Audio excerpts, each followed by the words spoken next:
இப்ப கரூர் விஷயத்துக்கு வரேன்.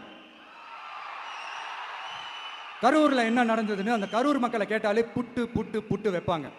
ஏன் மேல பழிய தூக்கி போடுறீங்க? என்னமோ நாங்க அரசியலே பண்ண மாட்டோம், இந்த விஷயத்துலலாம் நாங்க அரசியலே பண்ண மாட்டோம், வீடியோ போட்டுவிட்டு போய் சட்டசபையில் உட்காந்துக்கிட்டு ஏன் மேல பழிய தூக்கி போடுறீங்க? லேட்டா வந்துட்டாருன்னு போலீஸ் கொடுத்த டைம்ல நாங்க இருந்தேன். நாமக்கல்ல இருந்து கரூர் வர வழியில இருந்த மக்கள் எல்லாரையும் நான் என்ன அம்போன்னு விட்டுட்டு வர சொல்றீங்களா?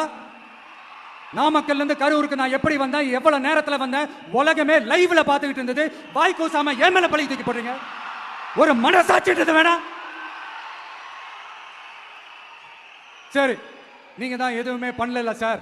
அப்புறம் ஏன் சார் 20 வருஷமா கரூர்ல மட்டுமே, கரூர் பகுதியில் மட்டுமே போட்டி போட்ட உங்களுடைய ஒரு அடிமைய ஏன் கோயம்புத்தூர் வரைக்கும் ஓட வச்சீங்க?